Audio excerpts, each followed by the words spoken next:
Good evening, class members. Good evening. It's wonderful to assemble in the name of the Lord God Almighty to develop our mediumship and to expose ourselves to the higher realm of spiritual consciousness. Be aware of the fact that we must develop ourselves in this capacity, spiritual awareness. Spiritual awareness is the basis of this class. And sensitivity is the great thing to unfold in your expression of thinking. There is a question that I want to ask after we formally open our class with our slogan. Together, will somebody volunteer to start our slogan? When the student is ready, the master will appear. Will you rise and say that to the crowd? When the student is ready, the master will appear. And when the master appears, the student will hear his footsteps. Right. He will not only hear, but he will know his footsteps. And so, you think that you're not developing. You wait patiently for a knock or some happening or manifestation, so as to speak, to prove to you the continuance of life hereafter. There is a question that is very dominant today in this world. Will electronics replace media? Isn't that an interesting thought?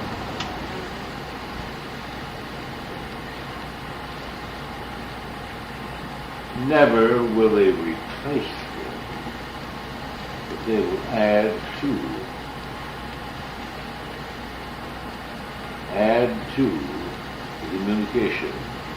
Thomas Alva Edison, when he passed into the realm of spirit, had, I think, I may be corrected on the number, over 1,000 inventions in the making of electronic things. There was one great man, a Latvian, who exposed more truth to contacting the spirit world than any other person ever did. He was scoffed, he was ridiculed, and he was denied. But yet his manifestations has proven today as a word has been. In fact, I think that he introduced the word breakthrough. Does anyone know the name of this Latvian scientist? Is that who you're referring to? Yes. Constantine. I can't hear you, Mac, and you got a better voice than that. Constantine Rudai. There's Thank a you. little discussion on the way they pronounce that last name. The idea of using some kind of mechanical instrument for the purpose of getting in touch with the supposed dead has always been a fascinating but elusive possibility. When the Latvian psychologist, Dr. Constantine Rudai, published in German an account of his experiments in electronic communication with the disincarnate entities, the event was greeted by many people as a scientific breakthrough, a psychic research so significant indeed that the English translation of Dr. Rudai's book was amply titled Breakthrough. And as of 20 years ago at least, that was available at the main library here in town. That's where I read it a long time ago. He was still living at that time. This was in 1972. He died in 74. Or 74. Maybe 74. It had to be 74, man.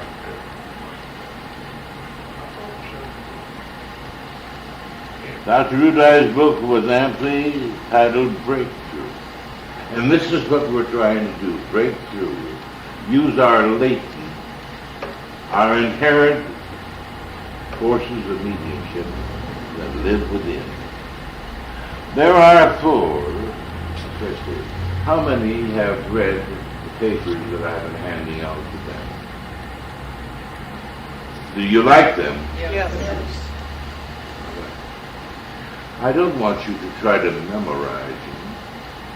I want you to get the good and the worthy good out of them that you can. Little hints, little stepping stones for progression, and to bring to you an understanding of the primary four brains that we have. We have four basic brains and function at all times. Can any one of you give me the name of the first one?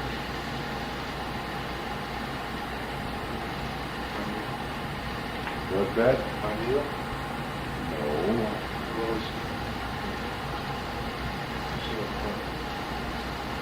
Can't hear you. Solar plexus. Well, that's the best one. So you hit the one here. But the first one that we talk about is the cerebrum. Have any ever heard that word before? The cerebrum. The cerebrum is the higher and the front portion of the brain, located in the cranium or the skull.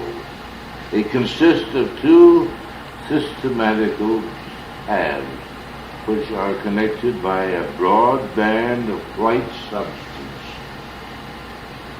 We will deal upon this substance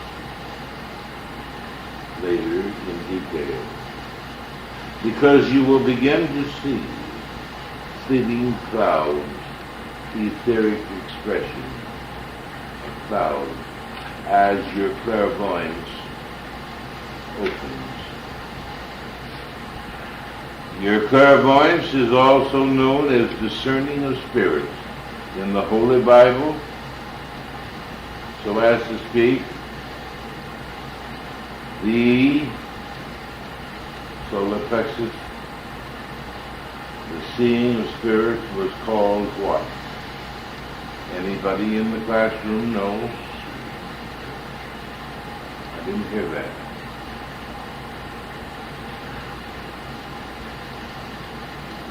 Discerning of spirits. You'll find that in 1 Corinthians 12th chapter. To express the values that we have to the talents that we have. We receive each and every day psychic flashes, alternate stages of psychic happenings, touching every single one of you in this classroom and everyone that's living upon the physical plane.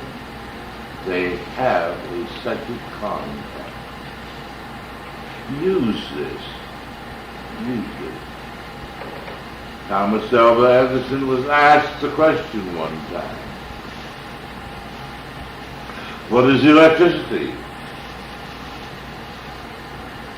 He made the most understanding answer that I've ever heard. It is, use it. Isn't that good? Let's say that together. It is, use it. And it is time now in psychic phenomena to use each and every talent that we have. It is time. We call the computer age the greatest age that we have come into. Isn't that true? But far beyond the computer lies the psychic powers and the talents of mediumship. It can be reached, and so I think that Dr.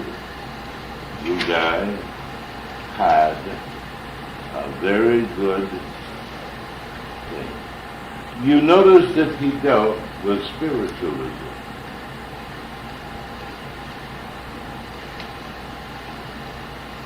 He dealt with mediumship rather than just his name is Dr. Constantine Rudai. The name Constantine is spelled capital Konstantin,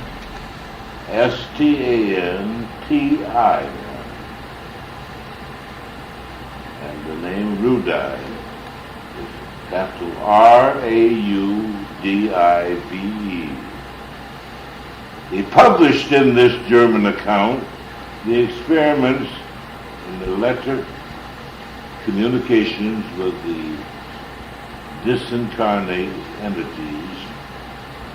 The effect was greeted by many people as a scientific breakthrough. Now, there are breakthroughs happening each day of our lives, and it was only the scornful academics and the skeptical scientists and the scoffing materialists who gave the book a hostile reception, but also some spiritualists who found Dr. Rudai's experiments not at all to their liking. We are subject to ignore the possible. Don't please that person who denies the authenticity that God uses many, many, many ways to bring us closer to the Godhead. He uses many devices. Could be talking to your plants. It could be talking to Mother Nature in any form, field, and expression. There are voices, there are truths, entities that come at all times to us, giving us this wonderful thing. In the lot of the explorer, it says we are surrounded by danger. Let me teach you in this class that if you use the highest expression of spiritualistic knowledge, there is absolutely no danger. Does that help you? Because sometimes we are misled and say, evil spirit. Yes? I have a question. This is just something that I've always thought, and I want to clarify that. I thought the higher you were attached to God, the higher up you evolved spiritually on different planes, the closer you got to God. I thought that evil would be more likely to try to get you, since you are higher to God, than lower planes. Yes. Do you understand what I'm trying to say? Progression of the higher state of the God consciousness is always paralleled by a negative nature. Yes. But the lightness and the ability of power and force energy of the spiritual power of God always oversees it. And so do not be afraid. Some people wonder why we sit in the darkness. They're afraid, actually afraid. They come to the conclusion that some chicanery is going on. There are laws, and those laws meet the law of harmony. We are harmonious with ourselves. We are in tune with the infinite, as Ralph Waldo Trine so beautifully wrote a book entitled such, In Tune with the Infinite. We are in tune. Harmony must exist. In practicing your mediumistic studies, I want you to realize that you've got to come in tune with the highest forces of God. And when you start sitting, either by yourself or another person or a group of persons, learn first of all one thing, to tune in. Tune in. Tender in your tuning in those loving terms of loyalty, faith, goodness, and growth, and the highest conception that you have of God. And you have no fear whatsoever. The old St. Nick deal, and what did they call him in the Foxes? They nicknamed him a name, Old Splitfoot, wasn't it? Because they were ignorant to the fact that they're not here to harm us. They were just children. They were children. They were puerile in their understanding. And the word puerile means childlike. And so we express ourselves in this passage. Do not be afraid. Enter therein in silence for meditation with sincerity. Sincerity. I taught you last class those 4 steps of meditation, which I prefer you to use the term meditation rather than just common prayer. Learn to meditate. I'm going to be very open and plain spoken and use language that you will well understand. When you go into meditation, keep your mouth shut.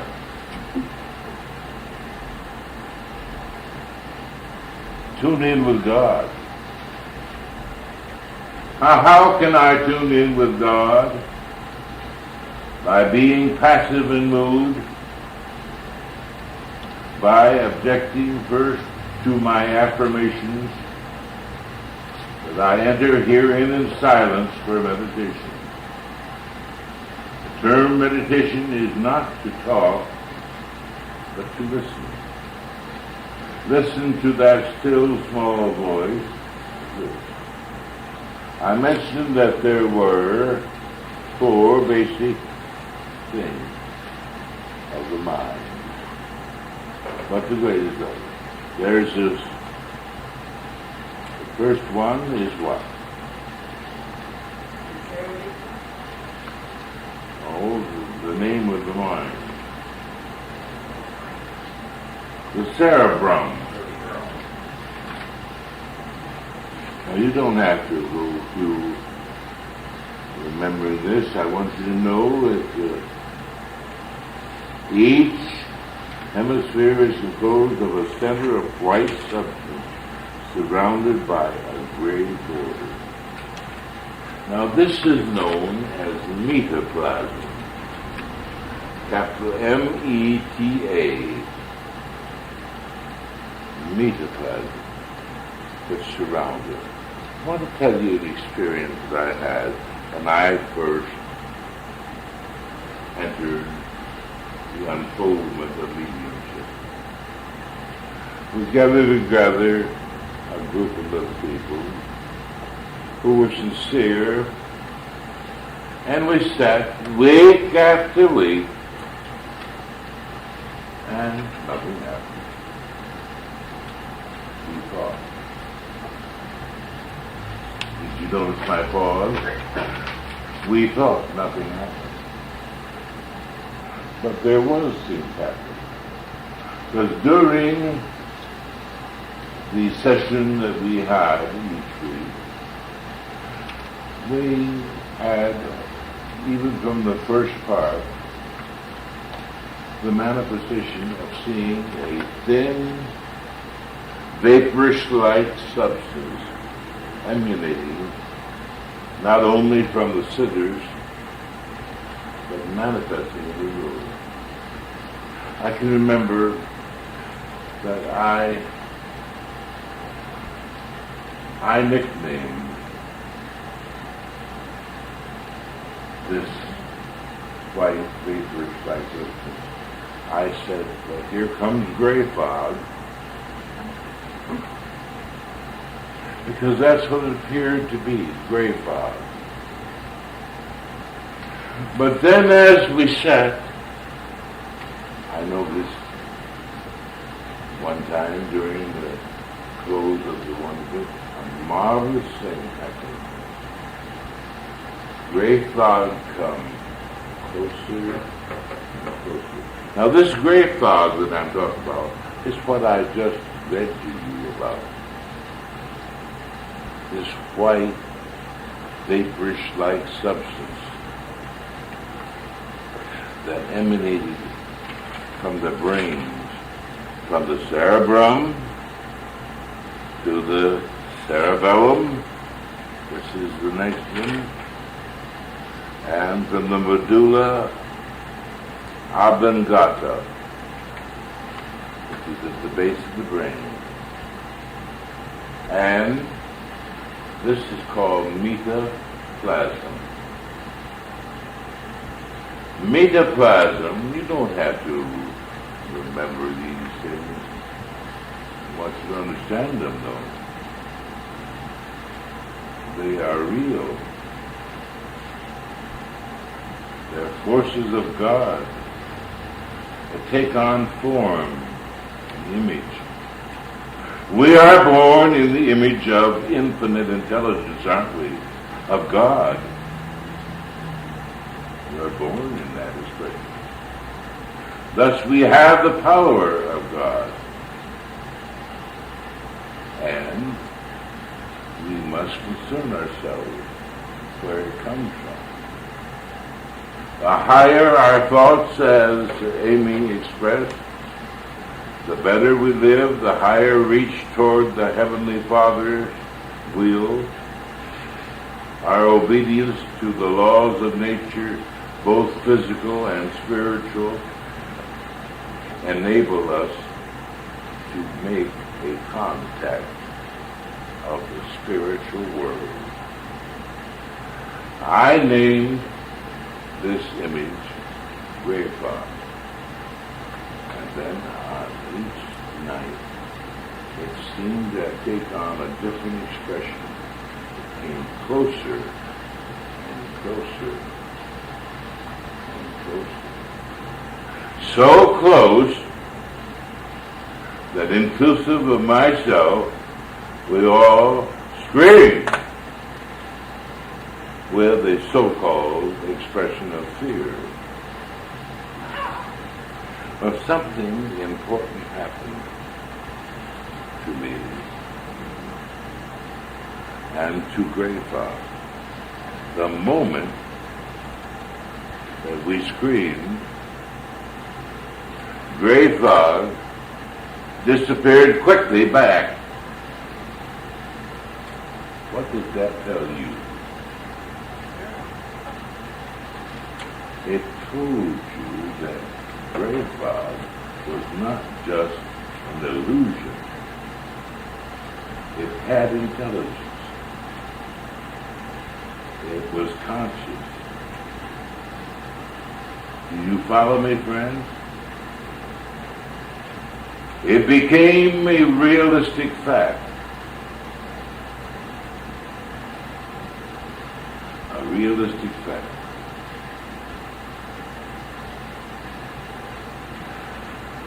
Does anyone deny the authenticity of this definition?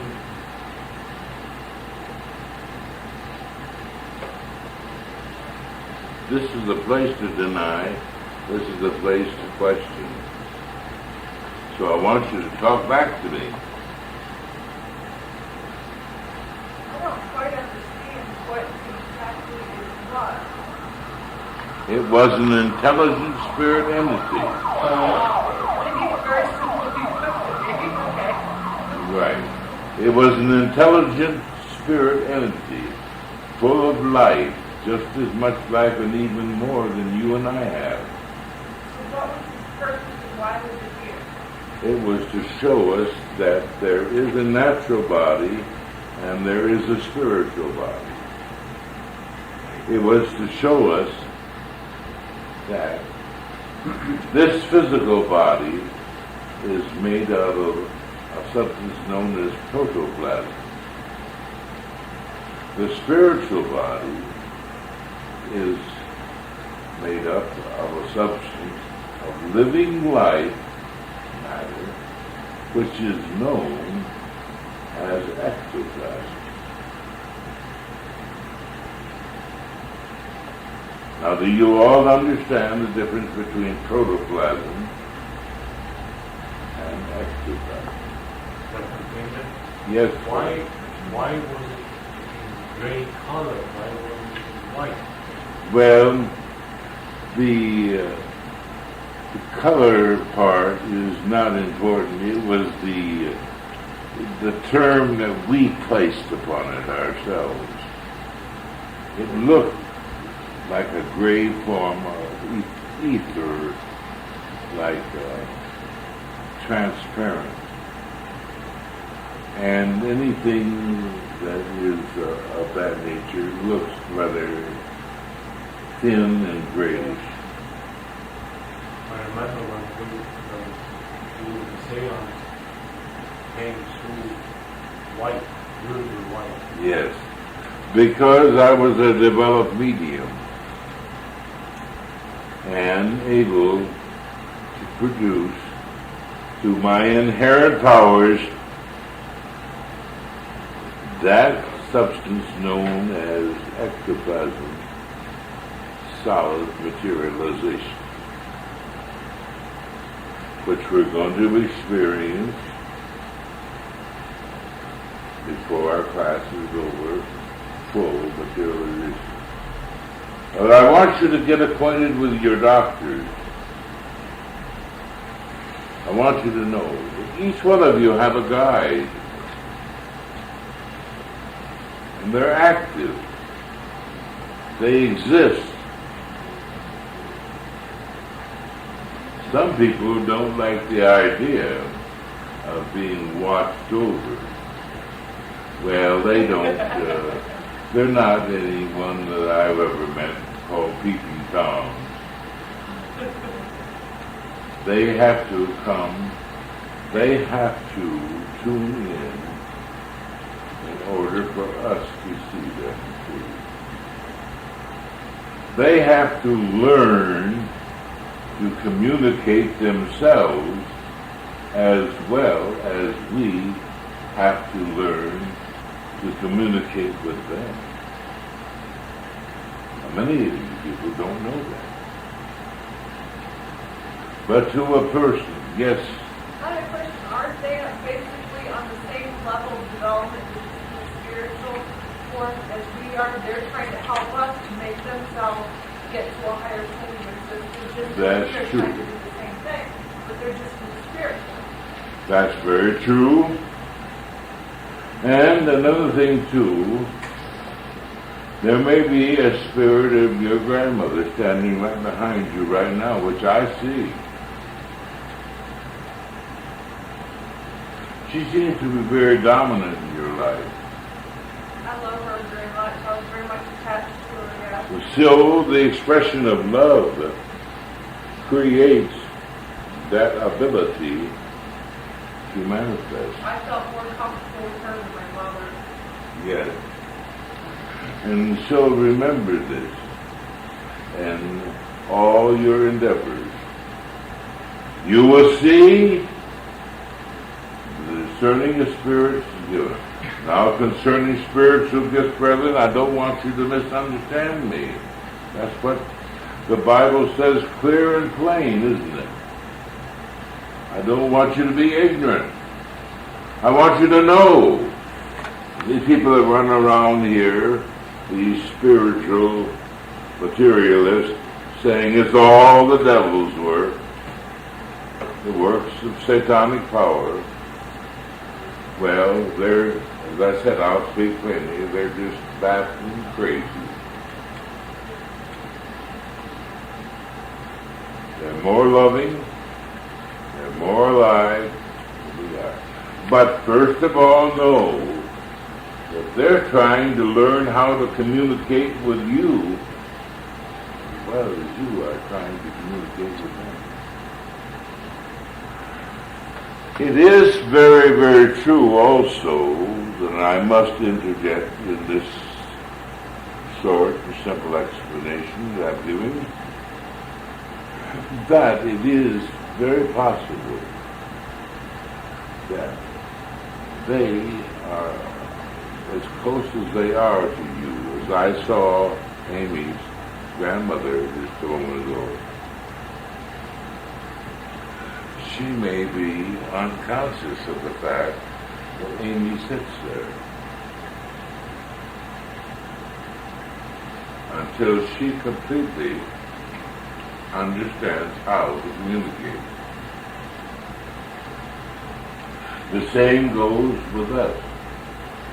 We may be not able to see clearly. We may ask the question, well, why doesn't so-and-so was so close to me? I guarantee you my question is correct. Well, I've been going, and I don't understand why this one, that one, or someone else that was so close to me doesn't manifest. Is that true? Well, they will. When they learn to tune in. But when in your unfoldment of mediumship, you're tuning in to develop your mediumship, please take my advice. Tune in when you're trying to get in contact with spirit, the best of your abilities. But then when you're finished, tune out. Come back to your normal senses and your normal obligation. It is important to live a life upon this earth plane, to experience the experiences that you have to go through, to cope with the situations of life, to go through the lessons of life. Yes. It's funny that you said it, because I ran into one of my friends. I used to go to a spiritual class in Columbus, and the reason why she was there is because she was living more in the subconscious. She would constantly go up to heaven and go out of her body, and constantly out of her body. She wouldn't be here, living here. And her lesson was to, when you're a human being, you have to, in your physical form, you have to live here. You can't always be That's true. subconscious. And that's what she was doing. She was That's living more true. that way than she was a human being. That's And that was very her good. lesson why she was in the class. She had to learn how to do that.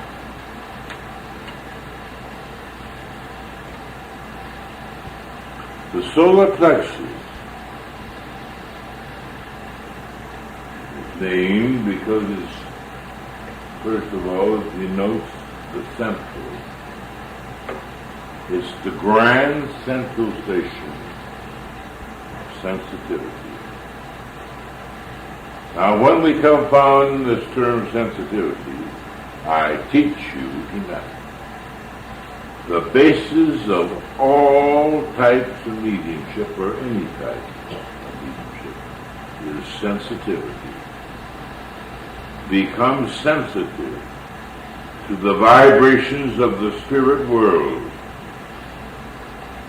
And through your own instrumentality, you will be able to make a direct contact with the spirit world. I am beginning to enlarge in my scope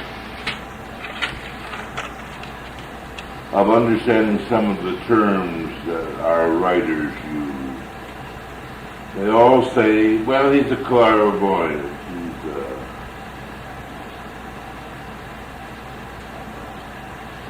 has psychic vision. Well, this isn't good enough.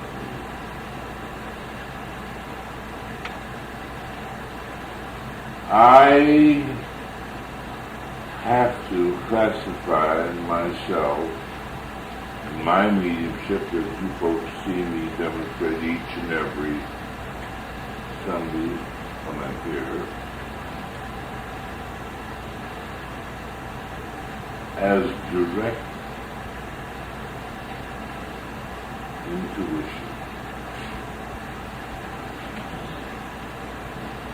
That means it comes directly from God's power.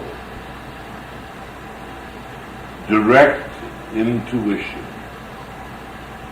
more properly used than just clairvoyance, because it comes without study like this. I was given one of the greatest compliments that I've ever received in my life by Maurice Barbanell, who was a very famous man.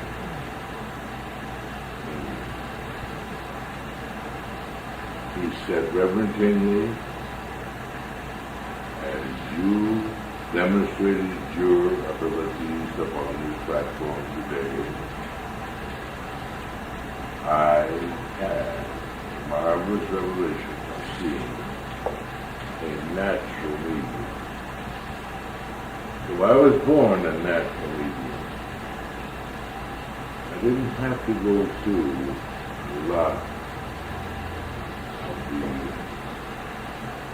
cities. And I give all this power to God, not to myself.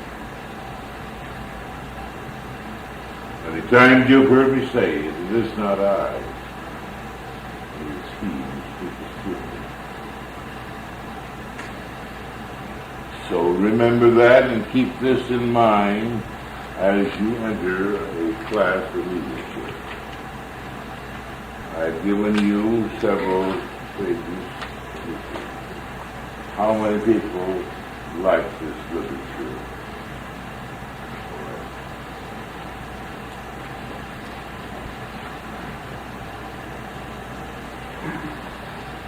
How many is that?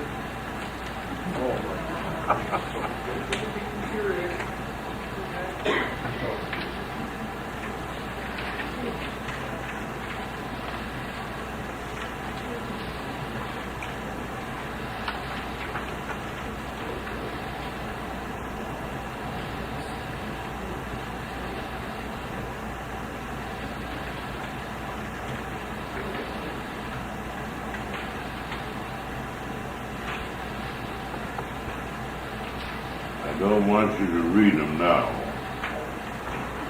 I don't want to ask a few questions at random. What do you understand by clairaudience? Barton Shell? Well, when you hear voices. Well, when you hear anything that's outside of the human domain, right? Yeah, you hear sounds that aren't voices. I can't hear you, Barton. You hear songs and earth voices for sure. That's right. I'm glad you brought that up because this hinges upon sounds that are not just human verbiage, but they have an intelligent meaning.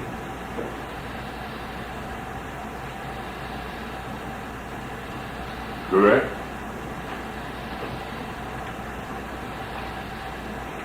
What do these sounds represent to you, Barton? I don't know if I've got an answer to that.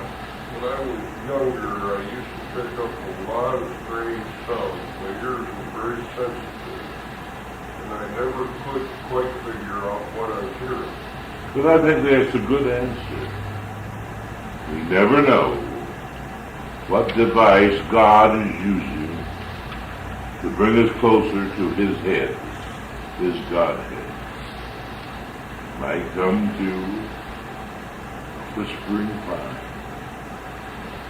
It might come to the smell of a rose. It might come to any sound device that's possible to make us aware that there is something alive beyond our own human conception. Life is real. Henry Wadsworth Longfellow was a great spiritual man. Used mediumship. You can't help but say that he was a great poet. Is that right? But his style, his rhythm, told you something else. Told you that he was contacting the spirit world, receiving these wonderful things. Life is real, life is earnest, the grave is not its goal, dust thou art and dust returneth, was not spoken of the soul. He became conscious of these living life forces. He became aware. I want you to become aware. But in the most joyful time, you say God.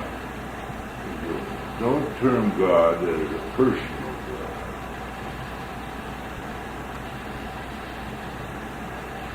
The living God. For all personal things are not always alive. Isn't that right? That's a good thought, isn't it? And so be conscious of the fact that you may be touched. What do you understand by clairvoyance? Barton says when you hear. It is actually derived, and this is not important to remember, unless you have been a Latin student. It's from a Latin origin meaning clara, or clear.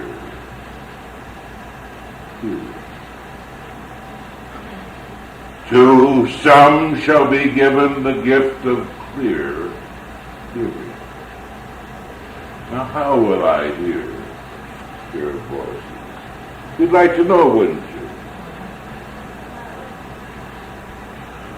By several various ways. Depends upon whether it's objective or subjective in nature.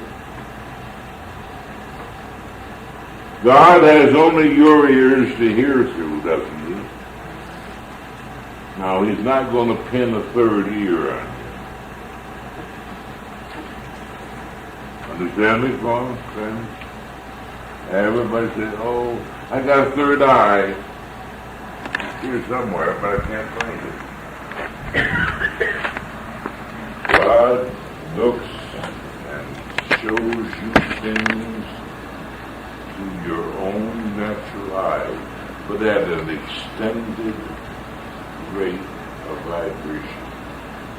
You have extended your vision into the cosmic or the spiritual. So give out. When some people try to give messages, you say, oh, I think it's just me up there making up these names. Fortunately, myself as a natural medium, I actually hear the spirit voice. So audibly, I hear that. But I have tuned in. I have made everything as clear as possible for myself to tune in. Now, God works through your thoughts. Any thought that passes through your mind while you are in tune behind that podium is real. Does not the Holy Bible say everything is born of thought? So don't think you're faking.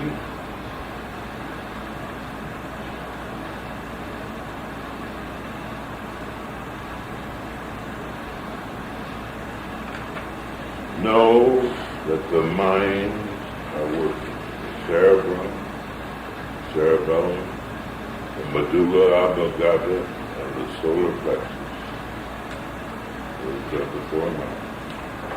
The solar plexus being the master one, because it's the central, grand central station of the nervous system. You will feel it. The hands are important. You will notice that I touched the pineal. It's in about the center of the forehead, like this. When I begin my messages, how many of you see me put my hand there?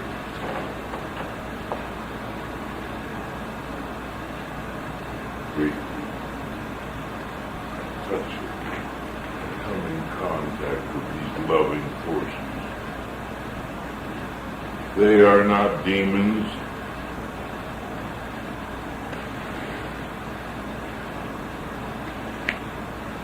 Many people ask the question, why did some people who were so gosh down rotten when they was on the airplane come back? You know, sometimes. You know, they've got to work out their karma too. And this enables them to work it out. We'd like to have them change from what they used to be, wouldn't we? They were devils.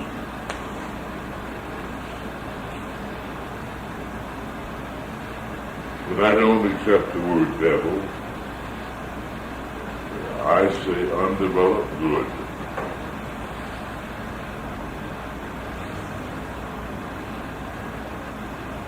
Because in the Holy Scriptures, even Moses and his very basic way of bringing forth the laws in the first 5 books of the Bible,